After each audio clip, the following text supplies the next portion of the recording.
thought it was time for another update. So it's day 9, middle Saturday, and I have just left Newtonmore. I stayed last night at the hostel. Today's plan's quite simple. I'm walking up Glen Feshie to the bothy. I'm mulling over how much of my original route's still to do. After I sort of get up Glen Feshie, there's a Munro to do, which isn't a particularly inspiring one.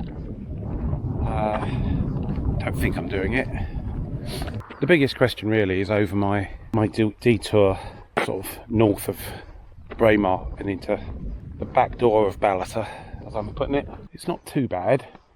It's not too hilly. It's about 6 miles of pathless.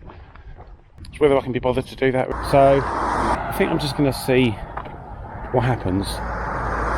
And at this stage of the walk, just bumping into someone you know, or just a new challenger you've never met before that you get on with, that can just swing things. You can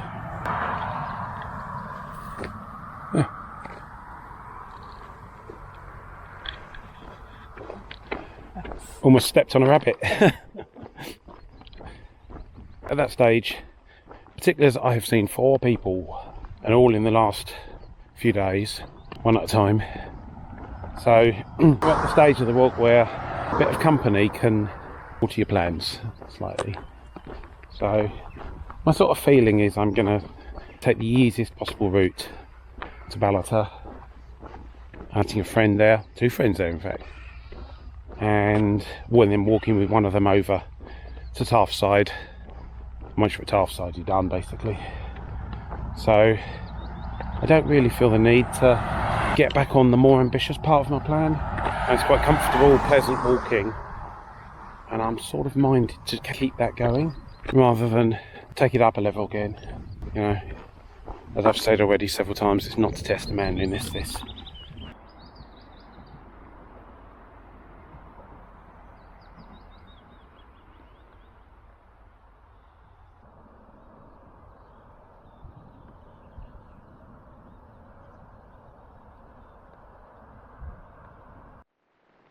It's a weird event, TGO. It has a rhythm all of its own, and obviously I'm here in the middle of it and fully settled into it. I've passed the halfway mark and you're sort of very much in that sort of, right, I can totally do this now. And it then becomes a question of how you want to do it. Do you want to push? Do you want to just take it easy and just coast to the coast? I think I've always got to this point and just had a bit of relief, a bit of a sense of relief. And I think once I get to that point of on a walk, I'm not really that keen to just go and put that at risk. So, you know, I like to sort of lock in the fact that I'm probably going to make it. So I think that's where I am. That's where I've been every other time I've done the challenge. Obviously each one's different route, but certainly in terms of mentally they're all very similar in terms of how the cycle works. Now I've always found you're tense at the start, you're a bit nervous about it, a bit excited about it, but most of all you're just uncertain as to how it's going to go. And I think it takes a few days to get a feel for how it's going to go. And you know, a lot of people have problems in the first few days, particularly foot problems, blisters and the like, and particularly when it's warm and nice like this. In me I just got ill due to that, I think. Might not just be that, but I got pollened out, to be honest, and so I just had to focus on just staying alive. You know, walking was not a problem. Walking comfortably was the key.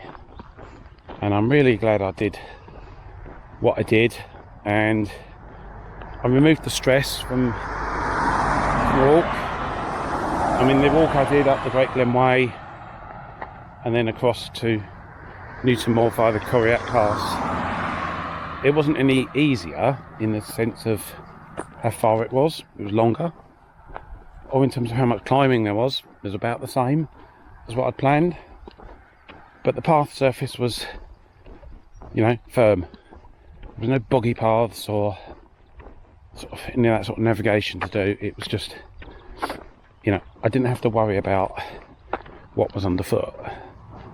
I could just focus on walking to the right pace and just basically buying myself the time to get better.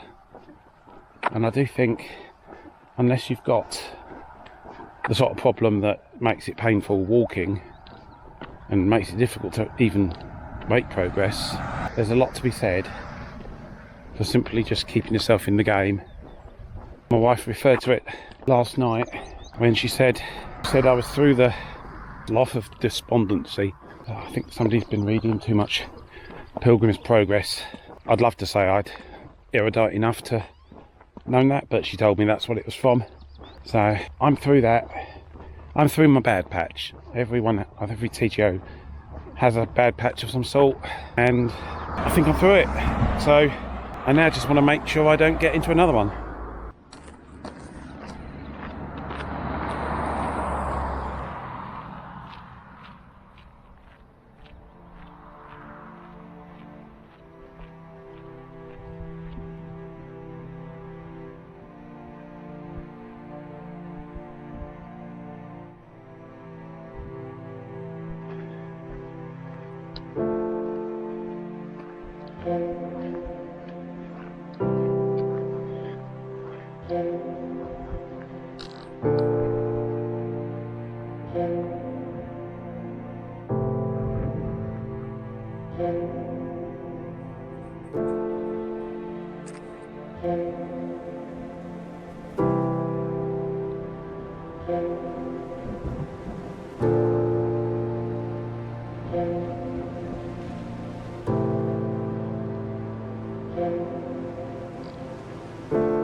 Well, it's day 10. I'm in Glen Feshie. That's quite a nice place to be. And by the end of today, I'll be 2/3 through in time, and then similar in distance. So it's now that thoughts start turning to the end and pacing oneself to the end. I think I'm very conscious that usually at this point I've got a very clear idea in my head how far it is to the end.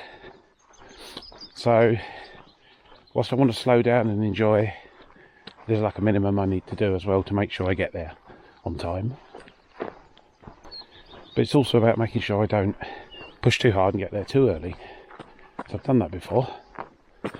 So today I'm looking to do about 20 to 24k, depending on where I decide to pitch and when, and what's happening in the sky, etc. The way I'm going to go to Ballater, I've got 3 days to get there, and about 72k in total, so 24 a day.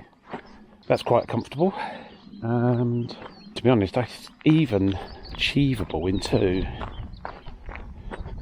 I was quite tempted by 2. I think where I'll end up is I could end up in a terrible camp spot tonight if I tried to split the distance up evenly. So I'm just going to do what I want to do today, camp somewhere nice, somewhere down the Geldy Burn.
Good morning. It's day 11, which is I believe a Monday of the second week. A little bit of a later start, just after 9.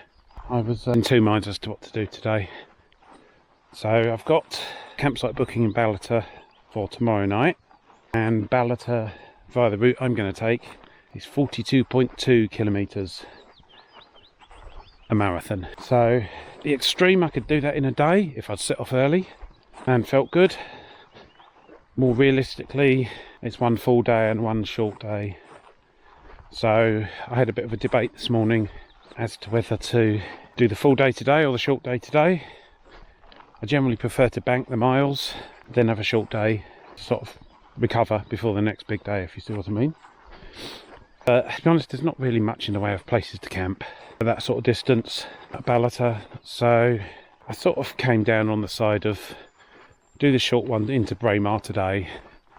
It's about 13-14k from where I camped, and that leaves me just short of 30 tomorrow, that's doable. It's mostly along roads and nice tracks, and I've done it before. In fact, I've done it before when I've not felt well, so yeah. So I sort of went down on the side of comfort in the end. I've had a nice easy stroll into Braemar, spot a lunch, early campsite, a bit of a rest, big one tomorrow. So I guess you could call it laziness. Still could do the same distance, but I felt like doing this. And at this stage on the challenge, you do what you feel like.